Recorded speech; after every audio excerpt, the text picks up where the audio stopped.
मंच पर एक बार फिर से प्रस्थापित करने का म्यान है। जब योग की परंपरा को वैश्विक मंच पर स्थान सम्मान दिला करके 21 जून की तिथि को विश्व योग दिवस के रूप में मनाने के लिए पूरी दुनिया के अंदर आह्वान होता है, और वह तब भारत के लिए गौरव का दिन होता है। ये सपना स्वामी दयानंद सरस्वती का ही सपना साकार होता है। ये सपना स्वामी श्रद्धानंद जी का सपना साकार होता है। जब काशी विश्वनाथ धाम की स्थापना करके उसके पुनरुद्धार कार्यक्रम के माध्यम से भारत के आध्यात्मिक और सांस्कृतिक विरासत को वैश्विक मंच पर सम्मान मिलता है। भाइयों बहनों, जब दुनिया इस सदी की सबसे बड़ी महामारी के सामने पस्त थी, तब भारत के लोगों के जीवन और जीविका को बचाने के साथ ही हमारी शिक्षा हमारी मातृभूमि में आनी चाहिए। संस्कृत और हिंदी में उसका पाठ्यक्रम होना चाहिए, और केवल ये बीए का ही नहीं बल्कि मेडिकल और इंजीनियरिंग की पढ़ाई भी अब सभी भाषाओं में, सभी भारतीय भाषाओं में होगी।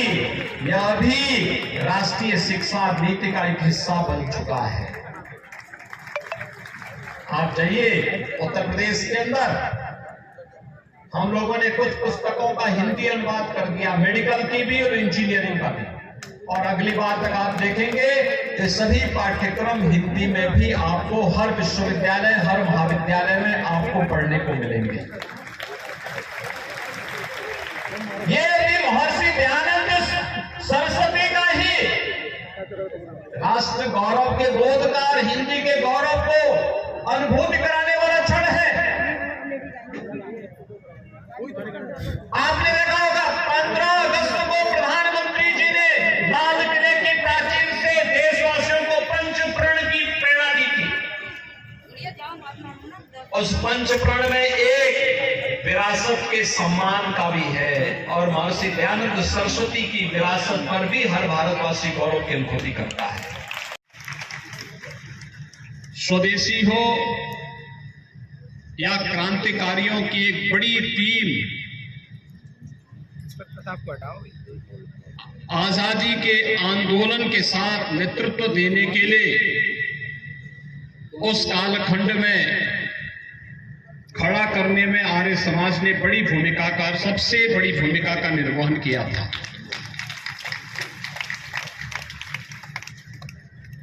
लेकिन जो कुछ विसंगतियां थी उनका परिमार्जन करने के लिए जब स्वामी श्रद्धानंद जी महाराज ने शुद्ध के आंदोलन को आगे बढ़ाने का कार्य किया और शुद्ध के अभियान के विरोधी कुछ विधर्मियों ने जब उनकी निर्मम हत्या कर दी, सरस्वती को स्मरण कर रहे हैं इसलिए क्योंकि वे हमारी विरासत के हिस्से थे, और इसीलिए उस पर गौरव की अनुभूति की प्रेरणा कौन दे रहा है? ये प्रधानमंत्री मोदी जी ही दे रहे हैं। उन्होंने कहा है गुलामी का कोई भी चिन्ह न है, लेकिन विरासत पर गौरव की अनुभूति भी होनी चाहिए। स्वामी रामदेव जी जो काम कर रहे हैं, आत्मनिर्भर भारत की परिकल्पना को साकार करना है, ये भी पंचप्रण के अंदर आता है। और स्वामी जी जब आयुर्वेद की दवाओं को और उत्पादों को भारतीय बाजार में प्रस्तुत करके विदेशी कंपनियों को चुनौती देते हैं, तो यह भी आत्मगौरव की अनुभूति कराने वाला क्षण हम सबके सामने होता है। भाइयों बहनों, यही स्थिति आज यहां पर की जा रही है। आप सब देख रहे होंगे, वर्तमान में हम लोग उत्तर प्रदेश के अंदर एक योजना चला रहे हैं, मुख्यमंत्री सामूहिक विवाह की योजना, बिना भेदभाव की। अगर शुद्धि का आंदोलन नहीं चला होता, विधवा विवाह, बाल विवाह, बाल विवाह को समाप्त करके और विधवा विवाह की अनुमति हिंदू समाज में नहीं होती। क्या इस प्रकार के आयोजन संभव हो पाते हैं? आज हम लोग चला रहे हैं 2 लाख से अधिक सामूहिक विवाह के कार्यक्रम प्रदेश के अंदर संपन्न हो चुके हैं। 2 लाख जोड़ों का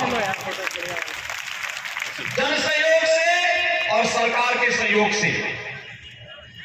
कृषि में स्वदेशी तकनीक उपयोग हो, और अब तो आपने देखा होगा प्रधानमंत्री मोदी जी ने प्राकृतिक खेती को, गो आधारित खेती को पूरे देश के अंदर युद्ध स्तर पर आगे बढ़ाने के लिए भी एक नए कार्यक्रम की शुरुआत की है। यूनियन बजट का हिस्सा इसको बना दिया है। अकेले उत्तर प्रदेश के अंदर हम लोग 1,10,000 हेक्टेयर खेती में हम लोगों ने प्राकृतिक खेती प्रारंभ कर दी है। अगले 1 वर्ष के अंदर 1 लाख हेक्टेयर खेती को फिर से इसके साथ हम जोड़ने की कार्रवाई को आगे बढ़ा रहे हैं। यानी विषमुक्त खेती में विष से मुक्त खाद्यान्न तो पैदा होगा ही होगा। हमारी गौ माता की रक्षा भी उसी में छुपी हुई है, उसी में गौ माता की रक्षा भी होगी। अब गौ माता की जय बोलने से जय जयकार नहीं होने वाला है। इस आस्था का सम्मान करने के लिए हमें उस प्रकार के कार्यक्रम के साथ जुड़ना ही होगा। और प्राकृतिक खेती उत्तम साधन है। पूरे देश के अंदर हर राज्य में एक नई प्रतिस्पर्धा प्रारंभ हुई है कि प्राकृतिक खेती के साथ जुड़ना चाहिए। और आज कार्यक्रम भी तेजी के साथ आगे बढ़ा है। और साथ साथ मैं आपको बता ही रहा था, आयुष पद्धति को देश के अंदर मिलना सम्मान पहली बार ये हुआ है। योग को, आयुर्वेद को, प्राकृतिक चिकित्सा को, यूनानी, सिद्धा, इन सभी परंपरागत चिकित्सा पद्धतियों को भारत के अंदर सम्मान मिला है। और इसके लिए आयुष मंत्रालय का गठन भी प्रधानमंत्री मोदी जी ने ही किया है। भाइयों बहनों, ये जो नया भारत है, ये नया भारत अपने ऋषि मुनियों की परंपरा पर गौरव की अनुभूति करता है। ये नया भारत हमें केवल एक सैद्धांतिक ज्ञान तक ही सीमित नहीं रखता है। ये नया भारत तो हम सबको एक और माता भूमि पुत्रोहम पृथ्व्या के इस पवित्र भाव के साथ हम सबको जोड़ता है। तो दूसरी तरफ इसको हम अपने व्यवहारिक जीवन में कैसे निकाल कर सकते हैं, इसकी भी एक नई प्रेरणा हमें प्रदान करता है। और आज हम सबको इस बारे में ध्यान रखना होगा कि हम सब जब संस्कारवान होंगे, अपनी मातृभूमि के प्रति जब हमारे मन में एक भावनात्मक लगाव होगा, अपनी विरासत के प्रति सम्मान का भाव होगा, आत्मनिर्भर भारत की परिकल्पना को साकार करने का एक जज्बा होगा, तो परिणाम अपने आप ही सामने आएंगे। और परिणाम को प्राप्त करने के लिए परिक्रमा नहीं, पुरुषार्थ की आवश्यकता पड़ती है। पुरुषार्थ, और उस पुरुषार्थ के लिए आप सभी आगे जनों का आह्वान करूंगा मैं, आप सभी प्रदेश के अंदर इस सकारात्मक भाव को आगे बढ़ाने में, ऋषि परंपरा के इन सभी भावों का प्रचार प्रसार करने में अपना योगदान दे। आने वाला समय भारत का समय है। वर्तमान समय में वैश्विक मंच पर कहीं कोई समस्या खड़ी होती, कोई क्राइसिस होती है, दुनिया भारत के अंदर देख रही है, प्रधानमंत्री मोदी जी के नेतृत्व पर विश्वास कर रही है। हम सबको भी अपने इस भारत पर गौरव की अनुभूति करते हुए अपने आप को इसके साथ जोड़ना चाहिए। प्रदेश सबसे युवा प्रदेश है, सबसे अधिक युवा हमारे पास है, लेकिन ये युवा शिक्षा से, संस्कृति से, संस्कारों से, शिष्टाचार से आत्मनिर्भर भारत की इस परिकल्पना को और एक भारत श्रेष्ठ भारत की इस परिकल्पना को साकार करने के साथ आगे बढ़ सके, ये आज की आवश्यकता है। और इसीलिए राष्ट्रीय शिक्षा नीति इन सभी बातों को लेकर के आपके लिए आई है। राष्ट्रीय शिक्षा नीति यह भारत को फिर से विश्व गुरु के रूप में स्थापित करेगा। आत्मनिर्भर भारत की परिकल्पना भारत को दुनिया की नंबर 1 अर्थव्यवस्था बना करके रखेगा। दुनिया के अंदर भौतिकता के पीछे भाग रही दुनिया को वास्तव में उसके जीवन में परिवर्तन लाने का काम अगर कोई करेगा तो भारत की आध्यात्मिक और सांस्कृतिक परंपरा ही कर पाएगी। और इन सभी बातों को लेकर के, भारत की ऋषि परंपरा को लेकर के आप सभी आर्यजन बृहद स्तर पर आगे बढ़े।